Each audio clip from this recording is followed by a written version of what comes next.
बिस्मिल्लाहिर्रहमानिर्रहीम। अस्सलाम वालेकुम। प्रोग्राम अवाम की आवाज़ के साथ मैं हूँ आपकी मेज़बान अलीना हफीज़।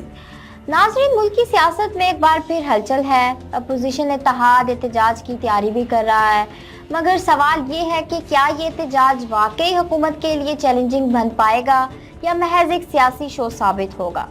इस पर बात करने के लिए हमारे साथ मौजूद है सीनियर तज्ज़िया निगार सफदर बेग साहब। सफदर बेग साहब, मैं आपको अपने प्रोग्राम में खुशामदीद कहूँगी। और सबसे अहम और सबसे पहला सवाल मेरा ये है कि क्या अपोजिशन इत्तेहाद अपने एहतजाज में कामयाब हो पाएगा या ये भी सिर्फ एक महज सियासी शो तक महदूद रह जाएगा?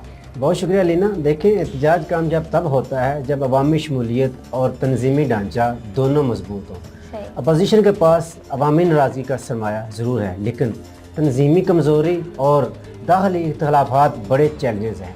अगर वो एक मुत्तफ़िका एजेंडा और वाज़ेह हिकमत अमली के साथ निकलते हैं तो कामयाबी मुमकिन है, वरना ये अलामती मुज़ाहरा ही बन कर रह जाएगा। ये मेरा ख्याल है। मतलब आपके कहने के मुताबिक कि अलग अलग जहाँ ये मुजाहरे कर रहे हैं, उससे बेहतर है कि एक ही दफ़ा इत्तेहाद इनमें हो और ये निकले तो तब हो सकता है। अच्छा, चलिए मुझे बताइएगा कि ज़िमनी इलेक्शन के जो मामले पर तहरीक इंसाफ के अंदरूनी कन्फ्यूजन है, उसकी मेन वजह क्या है, उसकी क्या मतलब मसला क्या है उसमें? जी देखिए, तहरीक इंसाफ दो बड़े मखमसों में मुब्तला है।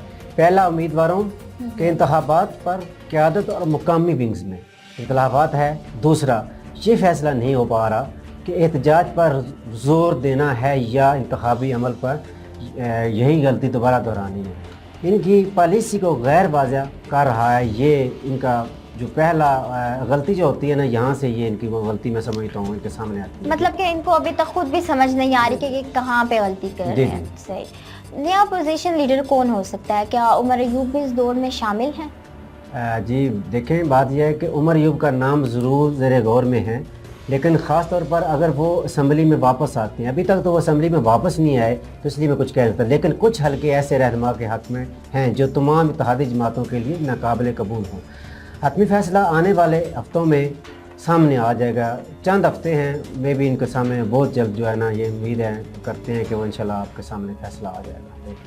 जी, तो जो अपोजिशन इत्तेहाद का जो आइंदा लाए अमल है, क्या हो सकता है? मतलब इनकी नेक्स्ट स्ट्रेटजीज क्या है? इन्होंने अभी तक क्या प्लान किया हुआ है? देखिए, मुमकिन तौर पर ना वो बड़े शहरों में जुलूसों का ऐलान करेंगे, एक मुश्तरका एहतजाजी शेड्यूल तय करेंगे और ज़िमनी इंतखाबात में मुश्तरका उम्मीदवार खड़ा करने पर भी गौर करेंगे।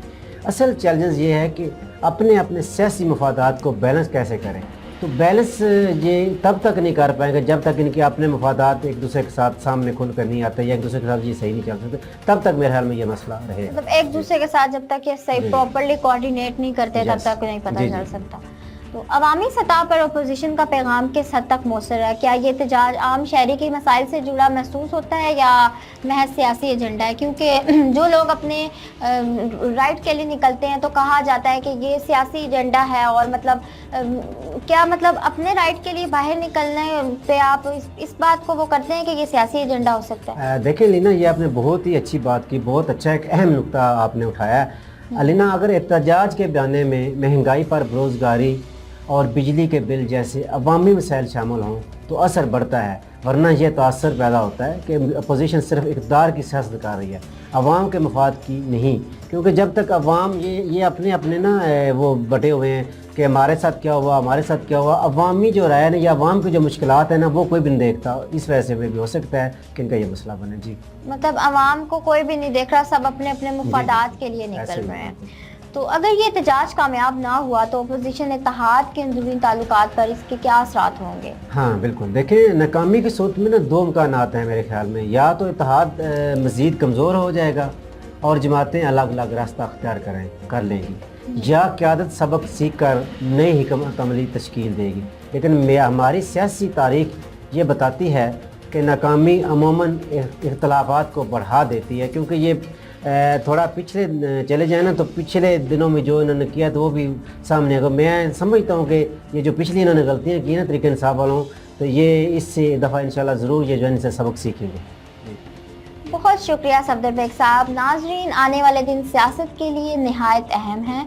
अपोजिशन का इत्तेहाद हुकूमत के लिए ख़तरा भी बन सकता है और ख़ुद अपने लिए इम्तिहान भी। देखना यह है कि ये इत्तेहाद नारे से आगे बढ़कर अमल भी नज़र आता है या नहीं। इसी के साथ अपनी मेज़बान को इजाज़त दीजिए। अल्लाह हाफिज़।